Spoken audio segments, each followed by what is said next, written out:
నమస్కారం.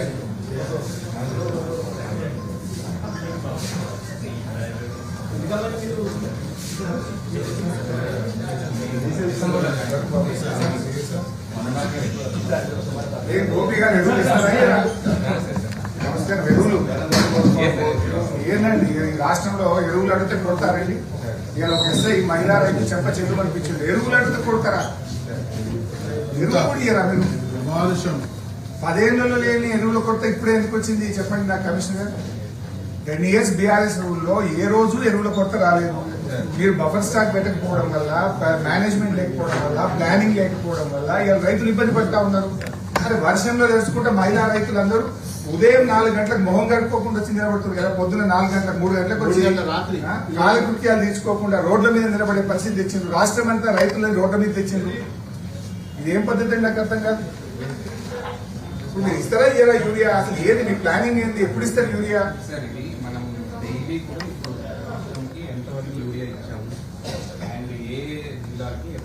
కాదండి సరే, మీరు యూరియా ఇచ్చిన అంటుండ్రు. మీరు ఇస్తే ఇక్కడ బుక్కరా? యూరియా అంటే బుక్కేదా? యూరియా ఏమైనా తినేదా? మీరు సరిపోయినంత యూరియా ఇచ్చిన తర్వాత లైన్లు ఎందుకు ఉంటాయి? లైన్లలో ఎందుకు ఉంటారు? పొద్దుగాల 3 గంటలకు లేచి నిద్ర లేవగానే యూరియా కోసం రావాల్సిన పరిస్థితి. వినాయక నిమజ్జనం నాడు కూడా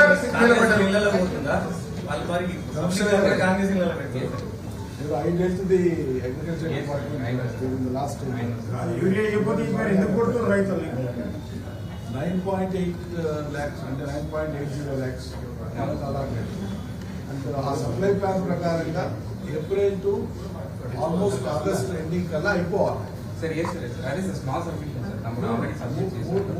లక్షల పైచీలకు మెట్రిక్ టన్ల ఎందుకు మనకు మైనస్ అయింది? ఎందుకు కొరత వస్తుంది? ఏప్రిల్ నుంచి కూడా వాళ్ళు ఇచ్చిన సప్లై ప్లాన్ ప్రకారం మనకి మనకి ఇంపోర్టెడ్ అంటే ఏ రాష్ట్రంలో కొరత లేదండి, ఒక తెలంగాణలో ఉంది. మరి మిగతా రాష్ట్రాల్లో ఇబ్బంది ఉండాలి. ఆంధ్రప్రదేశ్ లో లేదు, ఒరిస్సాలో లేదు, కర్ణాటకలో లేదు, ఎక్కడైతే లేదు. తెలంగాణలో ఎందుకు ఈ పరిస్థితి వచ్చింది? ఈ ప్రభుత్వ ఫెయిల్యూర్. ఈ ప్రభుత్వం బఫర్ స్టాక్ పెట్టకపోవడం వల్ల డిపార్ట్మెంట్ మీ డిస్పోజల్ వచ్చినాకనే మీరు చేసేది రైట్. అంతా అక్కడి నుంచే మీ ఆపరేషన్ స్టార్ట్ అయ్యింది. ఇప్పుడు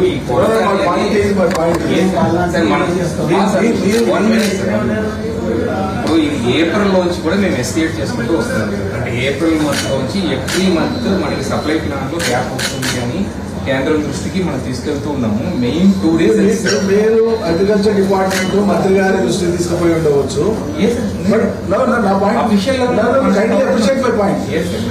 మిమ్మల్ని తప్పడతలేదు.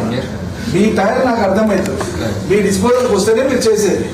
రాష్ట్ర డిస్పోజల్కే రానప్పుడు ముఖ్యమంత్రి ఏం చేసినట్లు? మరి ముఖ్యమంత్రి దృష్టికి మీరు తీసుకుపోయి రాలేదా? మా నిరంజన్ 55 సార్లు కరోనా వచ్చిందండి. 2 సార్లు కరోనా వస్తే ప్రపంచంలోనే పెద్ద విపత్తు. కరోనాలో కూడా ఎరువులు తెచ్చేసినాం మేము. లారీలు బంద్, మొత్తం స్ట్రైక్ అయితే కరోనా సమయంలో కూడా ఎరువులకు ఇబ్బంది రాలేదు రాష్ట్రంలో. ఇప్పుడేం కరోనా లేదు, ఇబ్బంది లేదు. ఇది మీ వైఫల్యం, గవర్నమెంట్ వైఫల్యం.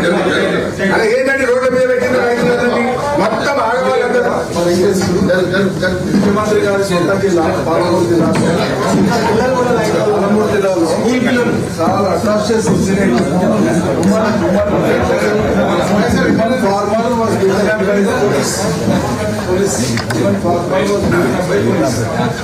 మెడికల్ దగ్గర జరిగిన సంఘటన ఇమ్మీడియట్ గా వివరాలు తెప్పించుకోండి. ముందు డిపార్ట్మెంట్ నుంచి మీరు ఒక ఖండన ఇవ్వండి. అసలు రైతుల మీద ఇటువంటి ఘటన జరగడం అట్రాసిటీస్ పోలీసుల చేత లేకుంటే ఎక్కువేంటండి వీడియోలో మహిళా రైతులు పోలీసులు పట్టుకుని వీడియోలో రాష్ట్రం అంతా చూస్తా ఉంది. ఇంకా ఎక్కువేంటి గుర్తు చేస్తాం. చంద్రబాబు నాయుడు ముఖ్యమంత్రి ఉన్నప్పుడు ఒక కలెక్టర్ అప్పుడు కరువు ఉంటే గడ్డి ప్రభుత్వం సప్లై చేస్తే భువనగిరి దగ్గర పోయి గడ్డి అడిగితే గడ్డి అడిగినటువంటి రైతులను కాలుతుందండి. సో ఆయన శిష్యుడైనటువంటి ఈ ప్రభుత్వంలో మళ్ళీ రైతుల మీద ప్రత్యక్షంగా దాడులు చేస్తుంది. డిపార్ట్మెంట్ వాళ్ళు కొట్టాడు కదా, నాకు అర్థం కాదు. అక్కడ తొక్కిసలాట లేదు, స్టాంప్ రీడింగ్ లేదు, అజిటేషన్ లేదు. మహిళా రైతులు వాళ్ళు మగ పోలీసు అయినా కొట్టిండు.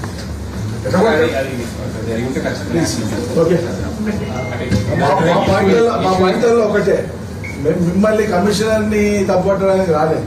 సమస్య తీవ్రత ఉంది అనేటువంటి సంగతి ప్రభుత్వానికి తెలిసి ఉండాలి. Why did the government sleep? Number 1. మీరు డిపార్ట్మెంట్ నుంచి ముఖ్యమంత్రి గారి దగ్గర పెట్టించి ఒక్కనాడైనా ముఖ్యమంత్రి స్థాయిలో రివ్యూ జరిగింది ఆయన ఆయన అందాల పోటీ మీరు చేస్తారు మీరు సెక్రటరీ గారి గురించి నాకు చెప్పలేదు. ఇది since it is matter at the disposal of government of India. Government of ఇండియాతో డీల్ చేసినప్పుడు ముఖ్యమంత్రి డైరెక్ట్ గా ఇంటర్వ్యూన్ కావాలి. ఎందుకు కాలేదు అనే ప్రశ్న మీరు ప్రజలకు ఏప్రిల్ నుంచి కంటిన్యూస్ గా we are writing government the government of India, they claim that they have disbursed as per the plan, and CM never condemns it. He never condemned it. అరే బీజేపీ కాంగ్రెస్ వాళ్ళ మీద, కాంగ్రెస్ వాళ్ళు బీజేపీ వాళ్ళ మీద ఏం డ్రామా అండి? మధ్య రైతులు సఫర్ చాలా అవుతుంది. దురదృష్టం. ఓన్ పేరు మీద ఓటు చెప్పుడు కాదు, ఇద్దరు కలిసి యూరియాలేండి, శాతకాలంలో రాజీనామా చేయమనండి. మేము పోమండి, ఇక్కడ కూర్చోడానికి వచ్చిన మీరు గవర్నమెంట్ తో మాట్లాడి ఎప్పటిలోగా దీన్ని పరిష్కారం చేస్తారు. Give us a clear cut assurance, then only will leave your office. మేము రాజకీయాల కోసం రాలేదు, రైతుల బాధ చూడలేక వచ్చినాము. మీరు ఎప్పటిలోగా ఈ సమస్య ఎప్పటిలోగా పరిష్కారం అయితే you please talk to government and give us a clear cut assurance, then only will leave your office. మనకి రాష్ట్రాలకి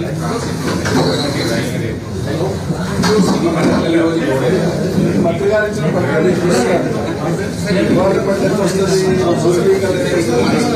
ఏ మంత్రులు లేదని ఒకే స్టేట్మెంట్ ఉన్నాయి కింద గ్రౌండ్ లో అసలు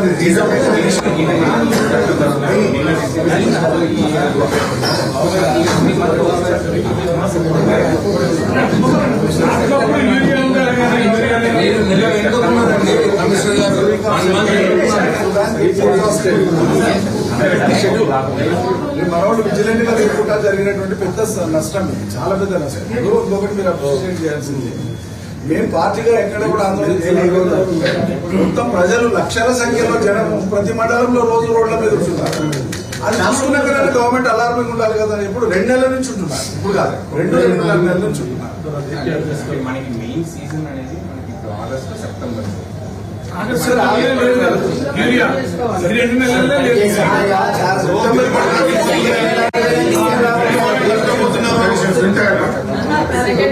ఫస్ట్ టైం వేయాల్సింది టైం దాటిపోయింది, ఇప్పుడు సెకండ్ టైం వేసుకోవాలి. దానికి లేదు, దీనికి లేదు. ఇంకోటి ఈ రైట్స్ వల్ల కూడా, అధిక వర్షాల వల్ల కూడా ఏమైతుందంటే అంతకు ముందు అప్లికేషన్ అంతా కూడా అది డైల్యూట్ అయిపోయింది. So additional application of unit జరగాలి. మరి ఎక్కువ వర్షాలు కూడా ఉత్తర తెలంగాణలో మొత్తం పంట పొలాలన్నీ ఉడికిపోతున్నాయి. మరి దాని మీద క్రాప్ అసెస్మెంట్, డ్యామేజ్ అసెస్మెంట్ కి ఇప్పటికీ గవర్నమెంట్ తరఫున ఏం లేదు. వీరిని ప్రభుత్వానికి మాట్లాడమనండి, మాట్లాడిన This is our representation, all of our members.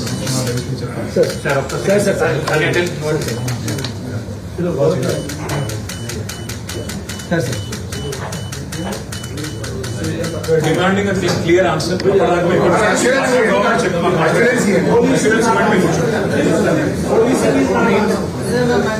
ఒక మండలం గురించి చెప్పలేదు. 1800 మెట్రిక్ టన్స్ ఓన్లీ 600 కాలేదు. మీరు మాట్లాడండి.